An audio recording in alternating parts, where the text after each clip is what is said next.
આપણા કલ્ચરમાં અમુક વસ્તુઓ એવી છે ને કે જેને આપણે નામ લઈએ, યાદ કરીએ તો એ વસ્તુ, સ્પેસિફિક વસ્તુ કરતાં વધારે પહેલાં એની સાથે જોડાયેલી સ્મૃતિ હોય કે એની સાથે જોડાયેલી કોઈ વ્યક્તિ હોય કે ઘટના હોય એ યાદ આવી જાય. એવી જ ઘટનામાં માનો કે હું કહું કે આપણે ડાન્સનું નામ લઈએ તો આપણે ગુજરાતી કલ્ચરમાં ડાન્સની પહેલાં ગરબા યાદ આવે. હું સિંહ કહું તો કદાચ માતાજી યાદ આવે, એવું બને. એવી જ રીતે પ્રેમ કહું તો કોણ યાદ આવે? પ્રેમ કહું તો કાનો યાદ આવે, ભગવાન કૃષ્ણ યાદ આવે. ને ભગવાન કૃષ્ણ સાથે જ જોડાયેલો એક શબ્દ છે માખણ મિશ્રી. એમાં મિશ્રી એવી વસ્તુ છે ને જેનો આફ્ટર ટેસ્ટ રહી જતો હોય. એટલે હું તો પર્સનલી હું એવું માનું છું કે જો ભગવાન વિશ્વમાં ક્યાં હશે તો કદાચ ગોકુળ ભૂલે ચૂકે ભૂલાઈ ગયું હોય, પણ એ મીઠાશ, એ મિશ્રીનો આફ્ટર ટેસ્ટ તો રહી ગયો હશે. તો આજે આપણી સાથે જે મિશ્રી ફિલ્મ આવી રહી છે 31 ઓક્ટોબરે ગુજરાતમાં, ગુજરાતી ફિલ્મ છે, એની ટીમ આપણી સાથે અત્યારે છે. વેલકમ, તમારું બધાનું સ્વાગત છે. Thank you. મેં આફ્ટર ટેસ્ટની વાત કરી કેમ કે મેં ટ્રેલર જોયું, સોંગ્સ જોયા. એ ટ્રેલરનો આફ્ટર ટેસ્ટ રહેશે. ફિલ્મનો આફ્ટર ટેસ્ટ શું હશે? રોનક આપતો. આઈ થિંક આ ફિલ્મ જોયા પછી લોકો એમના જીવનમાં થયેલો પ્રેમ એમને ફરી એકવાર એ ફિલિંગ અપાવશે જે આ ફિલ્મ જોશે એને, કે એ કેવું હતું જ્યારે એ લોકો પહેલી વાર પ્રેમમાં પડ્યા, કઈ રીતે એમને એ બધા આભાસ થયા, અનુભવ થયા.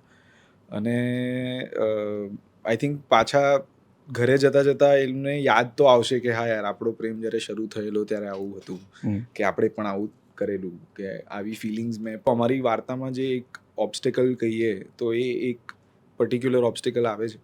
પણ એના થકી આપણને એ પણ ખબર પડે કે ભાઈ દરેક પ્રેમની વાર્તા હોય તો એમાં ક્યાંક કોઈક એવો ઓબ્સ્ટેકલ આવે કે જે તમે પાર કરી જાઓ પછી તમારી વાર્તા સંપૂર્ણપણે પૂરી થઈ શકે. તો એ બી જેના જીવનમાં આવ્યું હશે એમને એ પણ યાદ આવશે કે હા યાર, જો આપણે આ ફેઝમાંથી પસાર થયેલા અને પછી આપણો સંબંધ સરસ રીતે ઘડાયો. સો એ જે જૂની યાદો છે, જે મીઠી મેમરીઝ છે, એ બધી 100% પાછી આવશે. માનસી, તમને એ પૂછવું છે મારે કે આ ફિલ્મ જ્યારે લોકો જોશે સાથે શું લઈ જશે, અને બીજું એ કે તમે સાથે શું લઈ ગયા આખા ફિલ્મના એક અનુભવમાંથી, આમાંથી પાસ થયા, તમે સાથે શું લઈ ગયા? એઝ એન આર્ટિસ્ટ તો સાથે મને મળી આટલા સરસ એક્ટર્સ સાથે કામ કરવાનો એક મોકો મળ્યો અને બ્યુટિફુલ મોમેન્ટ્સ ક્રિએટ કરવાનો ચાન્સ મળ્યો on screen.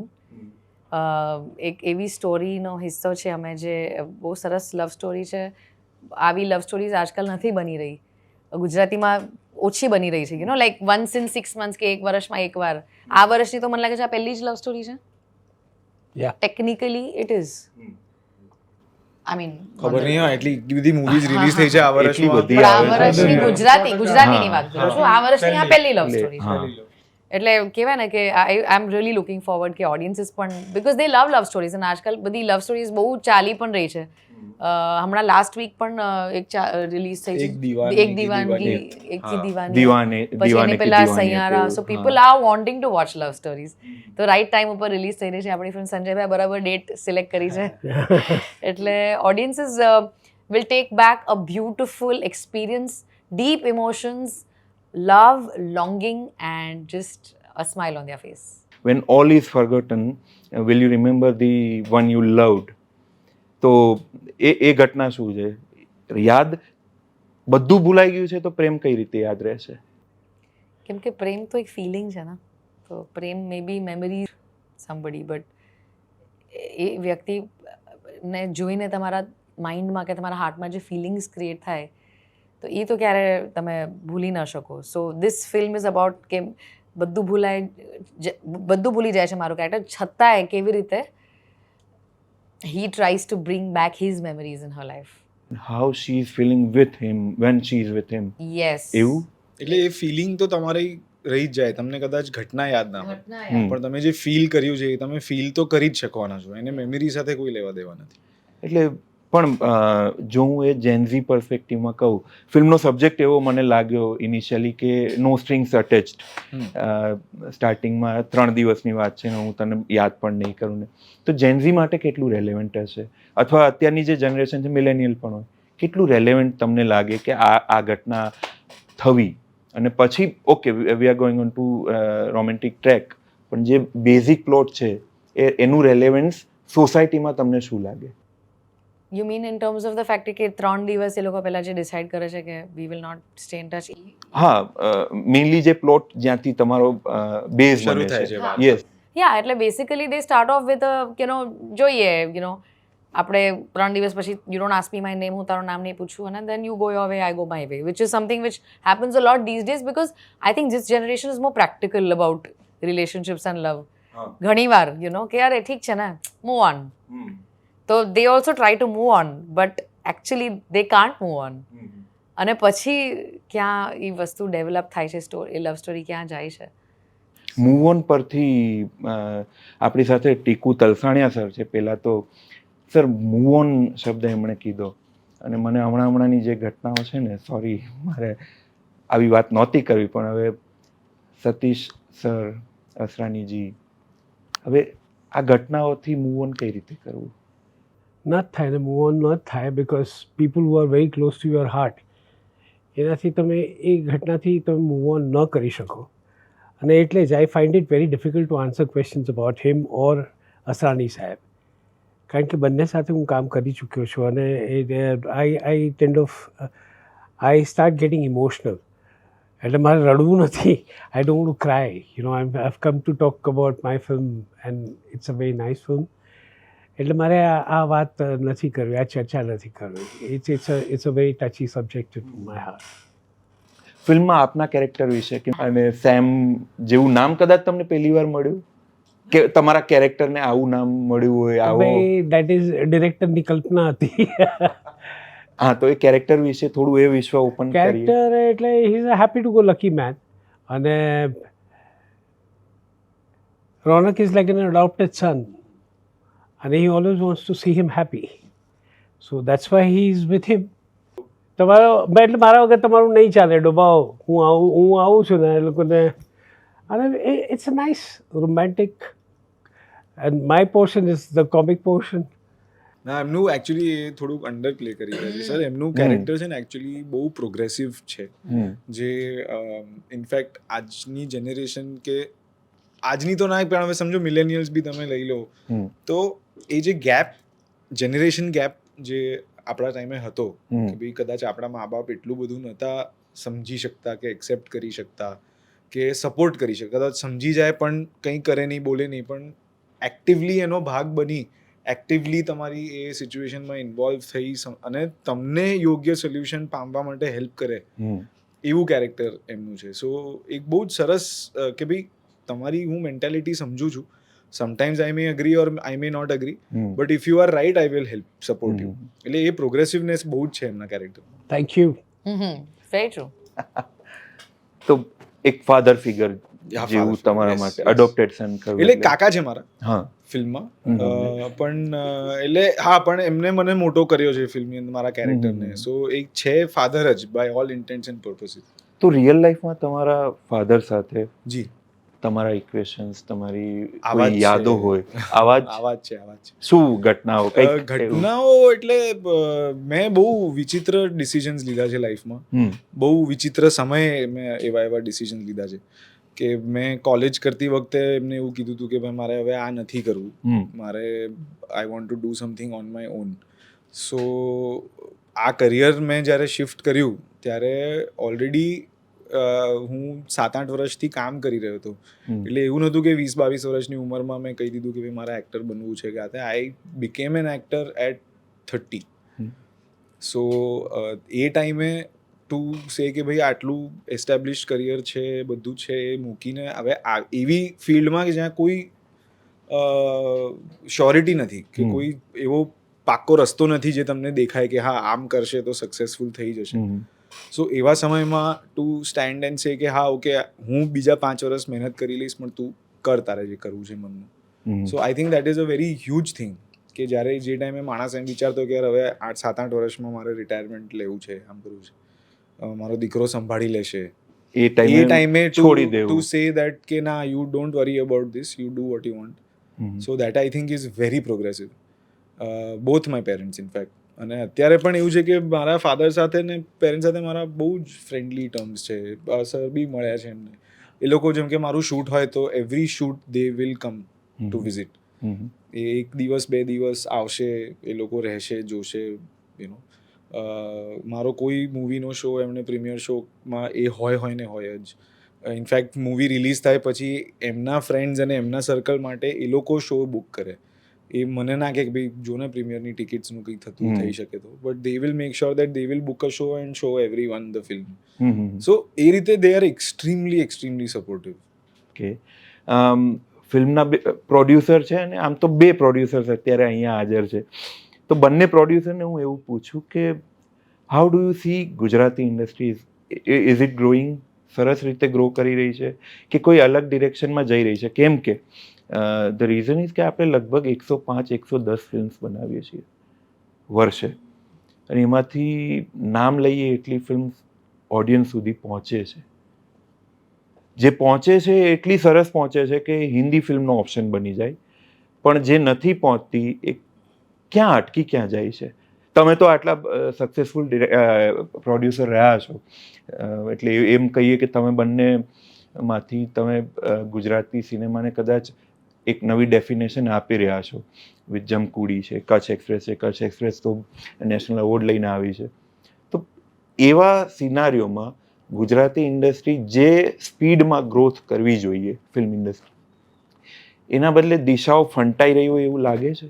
Not at all. I think બહુ પોઝિટિવલી ઇન્ડસ્ટ્રી ગ્રો કરી રહી છે. ઓફકોર્સ ચેલેન્જીસ ઘણા જ છે. લાઈક આઈ સેડ કે screens, we need more screens, કેમ કે we have to fight English films, we have to fight other regional films અને હિન્દી ફિલ્મ્સ. એટલે ઇટ્સ અ ચેલેન્જ. તો વધારે સ્ક્રીન્સ મળે તો જે સારી ફિલ્મો છે એ લોકોને લોંગર રન મળી શકે ઇન થિયેટર્સ. અને લાઈક યુ સેડ, જે ફિલ્મો ચાલી જાય છે બહુ જ સરસ રીતે ચાલી જાય છે, પણ ઘણી એવી ફિલ્મો છે જે નથી બહાર આવી રહી. અને એટલે જ વી લાઈક લાલો જેવી ફિલ્મ ફોર એક્ઝામ્પલ, જ્યારે એના મેકર્સ અમારી પાસે આવ્યા ત્યારે એ લોકોએ ફિલ્મ તો બનાવી લીધી હતી, but they did not know એની પછી શું કરવાનું એની સાથે. તો વી થોટ કે ના, આવા ફિલ્મ મેકર્સ છે, આટલું સરસ યંગ કાસ્ટ અને ક્રૂ છે, તો આપણે સપોર્ટ કરીએ ને. તો વી વિશ કે એવા હજી મેકર્સ આવતા રહે ગુજરાતના બહાર. અને સંજયભાઈ છે, he is doing his bit with producing different kinds of films. તો એઝ આર્ટિસ્ટ વી પાર્થિવનની ફર્સ્ટ તો અમે આર્ટિસ્ટ જ છે, તો વી સી કે કેટલા એવા બધા જણ છે જે બહુ સારું કામ કરી રહ્યા છે, પણ એ લોકોની ફિલ્મ બહાર નથી આવી રહી. તો વી વોન્ટ કે અમારી કેપેસિટીમાં જેટલું થઈ શકે વી કેન સપોર્ટ ધેમ. અને I think everybody like Ronak, ટીકુભાઈ, Dev done so many more films than even I have done. તો they are supporting in the way that they support filmmakers. Like Ronak works with so many first time directors. Tiku Bhai is working with a lot of new, like Kushal is a first time director. તો એવી રીતે આપણે support કરીએ કે બધા એક સાથે રહીને, અને કોઈની પણ ફિલ્મ આગળ વધે તો આપણે સારું લાગે કે નહીં યાર, આની ફિલ્મ સારું કરી રહી છે, તો સારી વાત છે. So is it happening like that? Yeah, it is happening like that. 100%. ઓરમેક્સે આખો રિપોર્ટ તમે ના વાંચ્યું? 2 વીક પહેલા આખો રિલીઝ કર્યો છે. હા, ઇકોનોમિક ટાઈમ્સમાં આખું એક ફીચર આવ્યું હતું. બટ મેં તો અહીંયા તો અમદાવાદમાં એવું પણ આવે છે કે ફેબ્રિકેટેડ હોય છે. ના, ઓરમેક્સ અને ઇકોનોમિક ટાઈમ્સ તો ન કરી શકે. ઓફકોર્સ દેર આર, બટ એ પણ જોવાના, એ પણ રેફરન્સ તો ત્યાંથી લેવાના ને આંકડા.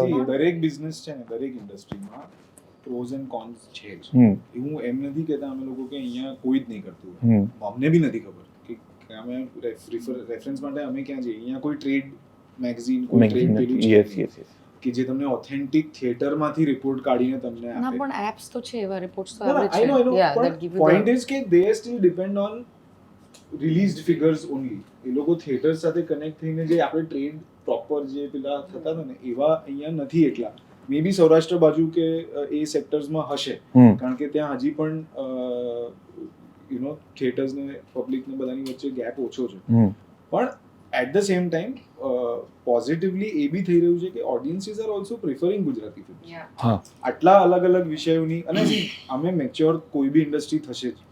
હજી અમે લોકો તો 12-15 વર્ષ જ થયા છે જે નવી કન્ટેમ્પરરી ગુજરાતી ફિલ્મો બનતી થઈ. હવે એમાંનો તમે ગ્રોથ જોઈ લો તો આજે 12મા વર્ષે કે 15મા વર્ષે આપણે 100 કરોડનું બિઝનેસ ઓવરઓલ વર્ષે કરતા હોઈએ with steel 4 months to go. So A growth જ છે, એટલું રેવન્યુ આવે જ છે. એમાંથી હું કહું છું ચલો 20% તમે એમ માનો કે કોઈ એમ હશે કે કોઈ કે ખોટા આંકડા મૂક્યા હશે કે જે, પણ બાકી તો સાચું જ છે. એમને એમ તો પ્રોડ્યુસરશીપ, ત્યારે પ્રોડ્યુસર નવી ફિલ્મ કેમ બનાવે? જો વારંવાર નુકસાન થતું હોય તો why would they do it again and again?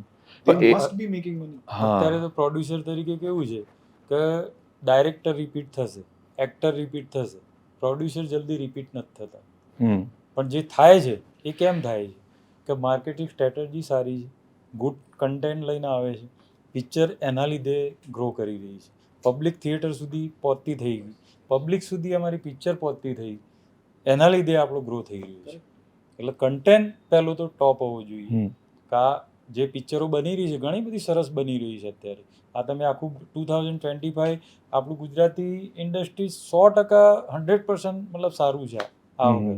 સારી સારી પિક્ચરો અત્યારે રિલીઝ થઈ. સેમ અમે મિસ્ત્રી લઈને આવી રહ્યા છીએ. પહેલું અમે હાહાકાર કરી, હાહાકારમાં હું સક્સેસ ગયો ડ્યુ ટુ સોંગ, સંગીત એના લીધે આગળ વધ્યું. જીજા સાલા સક્સેસ થયું. મિસ્ત્રીમાં એ સેમ કન્ટેન્ટ, સોનુ નિગમ જે ટાઇટલ સોંગ કરી રહ્યા છે, તો જેના લીધે આખું તમે સોંગ સાંભળશો તો મોટા ભાગે બધા music, Gujarati music is doing really great.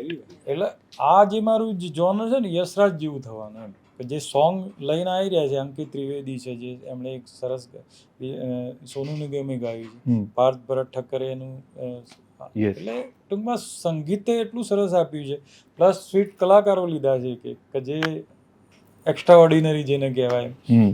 એટલે એના લીધે પિક્ચર જોવા લોકો 100% આવશે. એઝ અ લોકો બી સી મેકર્સ, પ્રોડ્યુસર્સ, એક્ટર્સ બધા મેચ્યોર બી થાય છે, શીખી રહ્યા છે. આજે તમે પહેલી 2-3 ફિલ્મ બનાવો એમાં તમને તમારે ટ્યુશન ફીસ આપવી જ પડે. ટ્યુશન ફી પહેલી મેં આપી દીધી. હવે ફૂલ એક્સપિરિયન્સ આવી ગયો. મિસ્ત્રીમાં હું પર્સનલ મારું આખું ફેમિલી ઇન્વોલ્વ છે, એનો સપોર્ટ છે મને. એટલે એના લીધે અને બધા સાથે સરસ. જો આ કોઈ પણ યુનિટી વગર કંઈ સક્સેસ થવાતું નથી. એક્ટર, ડાયરેક્ટર અને બાકીના બધા છેક સ્પોટ બોય સુધી બધાનો ફાળો એટલો સરસ છે કે જેના લીધે અમને મતલબ મજા આવે કે ભાઈ કરતા જ રહીએ એમ, કે આ પૈસા આવે એટલે તરત બીજી તૈયારી કરો. આવું જ કરતા રહો એવી અમારી તો શુભકામના. સરસ સરસ ફિલ્મ આવે. Yes yes. એ ફિલ્મ પર પાછા આવીએ તો પેલા પોટ શું છે? વારે ઘડીએ પોટ તૂટે છે. Pot is to get rid of your bad habits. હું એક જ સરળ ભાષામાં કહું કે તમે તમારા જીવનમાં જે ટેન્શન છે એ બધા ટેન્શનને હાથમાં લો, મટકીના પકડી અને તોડો અને મૂવ ઓન કરો, મગજથી ફ્રેશ થાવ. બસ આ એનો એક થીમ છે. Get rid of your problem. બસ કે તમે આગળ વધો, મૂવ ઓન કરો. અને મિસ્ત્રી ટાઇટલ કઈ રીતે ડિસાઈડ કર્યું? શું છે ટાઇટલ? કેમ કે એવું લાગે કે ટાઇટલ છે ને ખબર નથી પડી રહી આમ બહુ, એટલે મિનિંગ નહીં. આ જે સ્ટોરી દેખાઈ રહી છે એની સાથે આ ટાઇટલનો કોન્ટેક્ટ શું છે ને? આ પિક્ચર છે ને આખી સ્વીટ લવ સ્ટોરી છે. સ્વીટ વર્ડ છે એટલે સ્વીટ મિશ્રી. એટલે ટૂંકમાં એવું છે કે આખી પિક્ચરમાં મીઠાશ જ મીઠાશ છે. જો કેરેક્ટર, કોઈ પણ character. they are all very very likable characters. બધા રિલેટેબલ કેરેક્ટર્સ છે. જે ઘટનાઓ ફિલ્મમાં થાય છે એ બધી બહુ જ સરસ સ્વીટ વાતો થઈ રહી છે ફિલ્મમાં. એકબીજાની સાથે જે સંબંધ છે એ બહુ પોઝિટિવ, બહુ મીઠાશ ભર્યા છે. સો ઓવરઓલ જ આખા ફિલ્મની વાઇબ એવી છે કે એટલે એનું નામ કદાચ અમારા ડિરેક્ટરે મિશ્રી સિલેક્ટ કર્યું છે, બીકોઝ એ તમે લઈને જશો. મીઠાશ તમે તમારી સાથે લઈને જશો, જે તમે કહ્યું પહેલા. એક ખાલી ત્યાં વિજ્ઞાન ભવનમાં overwhelm. Oh yeah, actually that was very, કહેવાય ને કે ના, એટલે મને ખબર જ ન પડી કેવી રીતે આખી વાત થઈ. બિકોઝ મને ખબર જ નહોતી કે એવરી યર પ્રેસિડેન્ટના વિજ્ઞાન ભવનમાં આવી રીતે આખી ઇવેન્ટ થાય ને they call 200 people achievers from different fields to, અને પર્સનલી પ્રેસિડેન્ટ જેને બધાને મળે અને પ્રાઇમ મિનિસ્ટર પણ આવે. મારી માટે આખી ઘટના એકદમ જ I never new about this. તો જ્યારે ઇન્વાઇટ આવ્યું કીધું કે આ શું, એટલે વોટ ઇઝ ધીસ અને एक्चुअली મારા पोस्टमैन ने मैंने कहा कि मैडम मेरे सर को आपको मिलना है. तो आपके सर को मुझे क्यों मिलना है? नहीं, वो वहाँ राष्ट्रपति भवन से कुछ आया है इनवाइट आपके नाम का. ओके, મને થયું કે મે બી નેશનલ એવોર્ડને 1 વર્ષ થયું છે તો એક કોંગ્રેચ્યુલેશન્સનો કે કંઈક લેટર પ્રેસિડેન્ટ બધાને મોકલાવતા હશે, બધા વિનર્સને, એવું કંઈક મને લાગ્યું. પછી એ લોકો આવ્યા, આખી ટીમ આવી ઘરે ને કેમેરા ને બધું લઈને આવ્યા હતા. અને મેં કીધું ઓકે. પછી એ લોકોએ કીધું હવે તમારે અમારી સામે આ ખોલવાનું છે. મેં ખોલ્યું અને લખ્યું હતું કે you're invited to a supper, like an evening snacks and tea with the president of India. And I was like, okay. તો મને અને મેં પૂછ્યું કે બીજા કોણ છે, તમે મને જરા આપો. તો એ કે વી કાન્ટ રિવીલ એવરીથિંગ, પણ અનુપમ ખેર સર છે એક્ટર્સમાં, અમને ખબર છે. પછી ઓફકોર્સ ત્યારે જ્યારે હું ગઈ તો પહેલાં ફોન તો બહાર જ આપી દેવાના, એટલે વચ્ચે અને મને બધું કેપ્ચર કરવું બહુ ગમે. ત્યાં તો કંઈ ફોટા લેવાય જ નહીં. પણ મારા ટેબલ ઉપર I met some amazing people. Like actually I was supposed to sit with the actors and artists. The અનુપમ ખેરજી હતા, એ ગ્રેમી એવોર્ડ વિનિંગ જે સિતારિસ્ટ છે, એ પણ હતા, ઘણા બધા હતા અલગ અલગ આર્ટિસ્ટ. પણ હું છે ને બીજા ટેબલ ઉપર બેઠી, અને ત્યાં મારી બાજુમાં એક મને આઈઆઈટીના પ્રોફેસર મળ્યા જે ચેટ જીપીટીનું ઇન્ડિયન વર્ઝન બનાવી રહ્યા છે. પછી I met a gold medallist in long jump. એટલે આવા અલગ અલગ then I met he's a snooker player, he's a 41 times awardee, Arjuna awardee. એટલે આવા બધા પ્રોલિફિક માણસોને મળવાનો એક મોકો મળ્યો. અને પછી સડનલી આમ 6 માં 10 બધા ઊભા થઈ ગયા, અને બેન્ડ આવ્યું, અને બેન્ડે એન્ટ્રી અનાઉન્સ કરી, અને ત્યાં એની પહેલા પ્રાઇમ મિનિસ્ટર આવ્યા અને સાઈડમાં ઊભા રહ્યા. Why? Because president is coming. So that moment was like, wow, કે Modiji is standing on the side so that the president makes an entry. તો આવું બધું કહેવાય ને કે Delhi bureaucracy, like whole government politics, that whole thing was એક અલગ જ દુનિયા જ અલગ છે, આખી અલગ જ દુનિયા છે. બહુ સરસ હતું એ. અચ્છા, મેં એ પૂછ્યું તો આપને આફ્ટર ટેસ્ટ આપને પણ આ ફિલ્મથી કંઈ રહ્યો હોય, એ મીઠાશ થોડી મિશ્રીની રહી હોય? It's meeting wonderful people. આ બધા એટલી સુંદર વ્યક્તિઓ છે ને આ બધી, કે એક મીઠાશ જ રહી ગઈ છે. પણ સર, એ તો તમારે આટલા વર્ષો થયા ઇન્ડસ્ટ્રીમાં, અને તમે નોર્મલી દરેક સેટ પર ક્યારેક નવા લોકોને મળતા હશો, એટલે મોટા ભાગે તો વન્ડરફુલ પીપલ જ હોવાના. જરૂરી નથી. આ જુદી રીતે એને સવાલ પૂછ્યો. ઘણી વાર કેવું હોય કે એક્ઝામ્પલ, હું પોઝિટિવ, મારા મગજમાં બધા પોઝિટિવ વિચાર રાખું છું, બરાબર. મને જે વ્યક્તિ મળે છે, હું પોતે એમ જ વિચારું કે મારા જેવા જ સામે મળે. જેન્યુન તમને કહું, મિસ્ત્રીમાં મને કોઈ 1 રૂપિયાની તકલીફ પડી નહીં. કેમ કે મારા જ વિચારો પહેલાથી પોઝિટિવ હતા. આમ તકલીફ આવી પણ એને મેં ગણી જ નથી. એક્ઝામ્પલ, એમને બેક પેઇન થયું, જેન્યુન પ્રોબ્લેમ હતું, પણ એનાથી મને આમ લોસ જાય, પણ એને મેં શું લીધું? પોઝિટિવ લીધું. મને કોઈ તકલીફ નથી, ભલે 5 દિવસ એક્સટેન્ડ થશે, વરસાદ પડ્યો, એ ઘટના થાય, એના માટે કોઈ લોહી ઉકાળા કરવાની જરૂર નથી. એટલે આ ભલે એમને ડિલે થયું, બધું જ થયું, પણ એનાથી પર્સનલી અમને કોઈ તકલીફ થઈ નથી, કારણ કે હું પોતે આ બાબતમાં પોઝિટિવ છું. એક જ લેવલ પર આવીને કામ કર્યું, અને મને છે ને, મને આ લોકો પાસેથી ઘણું બધું શીખવા મળ્યું. I still love to learn.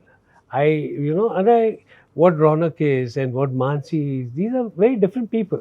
તમે જેમ કહ્યું ને કે તમે ઘણા બધા ડિફરન્ટ લોકોને મળ્યા હશો, અને ઘણી બધી તમને ઘણો એક્સપિરિયન્સ થયો હશે, અને તમને સારા જ લોકો મળવાના છે. But yeah, that depends. જેમ એમણે કહ્યું કે if you are positive, you get a positive person. Very true. So that's how it was, and I got to learn a lot from these people. Got to learn what? Normally આ જવાબ આવતો હોય sir, મને ઘણું શીખવા મળ્યું. એ ઘણું શીખવા મળ્યું એ શું ડિકોડ થયું એવું કે જે તમને પહેલાથી નહોતી ખબર? ડિકોડ એટલે he would treat a matter very differently. C કોઈ સીનને કેવી રીતે તમે ટ્રીટ કરો છો ને, હવે નોર્મલ થિંકિંગમાં તો તમે I would do this scene this way, he does it a very different way, she does it in a very different way. એટલે that is the difference. How the director shoots it, that's a difference. That is what you get to learn. With every new person, you get to learn a new trait, a new, not physicality, but a new way of thinking. That is the difference which I got from all of these people. તમને એવું ક્યારેય એવું feel થયું કે હું ટાઈપકાસ્ટ થયો? ના. કેમ કે અમે જ્યારે ટીકુ સરને જોયા ને ત્યારે કોમેડીમાં જોયા. તમે એઝ એન એક્ટર તમારું સ્પેક્ટ્રમ હજુ વાઇડ કરી શકતા એવું ક્યારેય ફીલ? મતલબ નાટકોમાં ઓબ્વિયસલી મેં કર્યું જ છે. જી. જે મને ફિલ્મોમાં નથી મળ્યું, મેં નાટકમાં કર્યું છે, ને જે મને નાટકમાં નથી મળ્યું, મેં ફિલ્મ. એટલે તમને એવી કોઈ ફરિયાદ કરી કે મને જો આમ? નહીં. આઈ શરૂઆતમાં થોડીક હતી, ક્યારેક મને ખટકતું હતું કે આ યાર ये क्या हो रहा है, ડાયલોગ બોલો, ये क्या. પણ વિલનનો રોલ કરતો હતો, એમાં ये क्या हो रहा है કેવી રીતે બોલાય? that was a very different એટલે ક્યારેક એવું પણ થતું હતું, પણ now it's a very old affair, એટલે હું ભૂલી ગયો છું એ બધું. And there is nothing as typecast. See, what I feel is basically તમે રોલને કેવી રીતે અપ્રોચ કરો છો, what different thing do you do from the last time that you have done. એને જે જુદી રીતે તમે અપ્રોચ કરો છો એટલે there is no typecast. and you do it, you feel it differently. મેં ક્યારે મારો બેઝિક મોટામાં મોટો પ્રોબ્લેમ એ છે કે ક્યારેક એક શોટ મેં રિપીટ નથી કર્યો. I never repeat what I have done, કારણ કે હું ભૂલી જ જાઉં છું.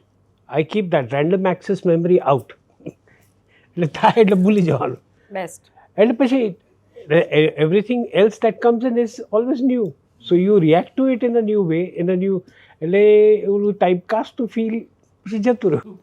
એટલે કેમ કે ગુજરાતી ઇન્ડસ્ટ્રીમાં સર નોર્મલી અત્યારે જે એક્ટર છે, સ્ટાર્સ છે, રોનક, તમારા વિશે મારે ઘણી, અમારે પણ નોર્મલી સિનેમાની ફિલ્મની વાત થતી હોય ને તો એક્સેપ્ટ કસુંબ હોય નાડી દોષ, લોકો એમ કે આ છોકરો છે ને, સોરી છોકરો વર્ડ યુઝ કરે, બટ આ છોકરો છે ને એને ગમ્યું, આ છોકરો છે ને એ ફર્સ્ટ વર્લ્ડ મેટ્રો સિટી એનો જ કોઈ છોકરો, એનો હંમેશા એ સેમ કેરેક્ટર સેમ, એવું તમને ક્યારેય ફીલ થયું કે હું એકનું એક કરી રહ્યો છું?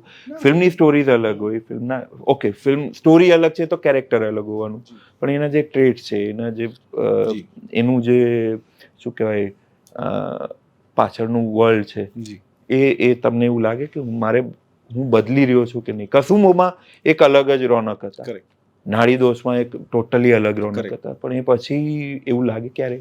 પણ સર એવી ફિલ્મો બી તો ઓછી બને છે, ઓનેસ્ટલી કહું તો, અને કે જેમાં આ એક્સપ્લોર કરી શકો તમે. હવે કસુંબો જેવી ફિલ્મો કેટલી બની, હવે એમાંથી એક મને મળી ગઈ એ બહુ મોટી વાત છે. યુ નો બાકી મોસ્ટલી તમે જુઓ 80% ફિલ્મો બને છે આ અર્બન સ્પેક્ટ્રમમાં જ મોસ્ટલી.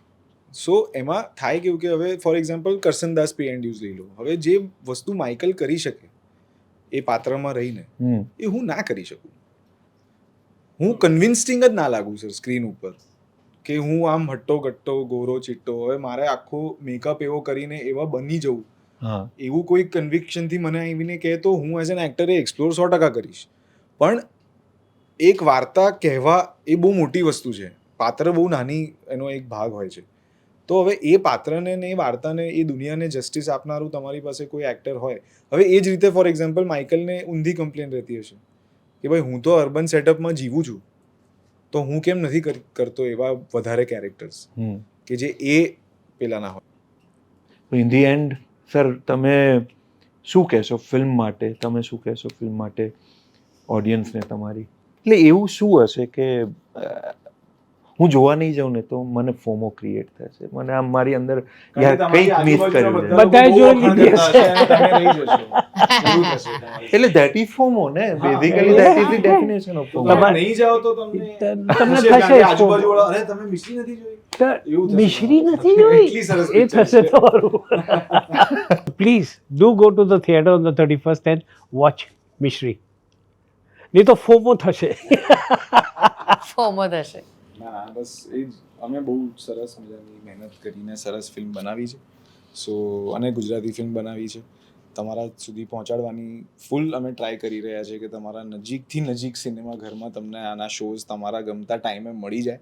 એના માટે અમારા પ્રોડ્યુસર લાગેલા છે છેલ્લા ઘણા ટાઈમથી, અને ઘણું ખરું અચીવ કરી ચૂક્યા છે. આઈ થિંક અત્યારે તમે બુક માય શો જોશો તો તમને દેખાશે કે ઓલરેડી એડવાન્સ બુકિંગમાં શોઝ ભરાઈ ગયા છે. લાઈક અમે મારા કરિયરમાં પહેલી વાર થયું છે, આઈ એમ વેરી એક્સાઇટેડ. સો આટલો રિસ્પોન્સ રિલીઝ થતાં પહેલાં, હા ધેર યુ ગો, તો તમે જોઈ શકો. હવે એમને જો આવું ફર્સ્ટ ટાઈમ લાગ્યું હોય તો વિચાર કરો કે સો એના માટે થઈને લોકોને અમારું ટ્રેલર, અમારું સોંગ એટલું બધું ગમ્યું છે કે હજી પણ રોજ અમને મેસેજીસ ફીડબેક આપે છે. So I just want to say કે તમે ફિલ્મને મજાથી જોજો, તમારો દિવસ બની જશે.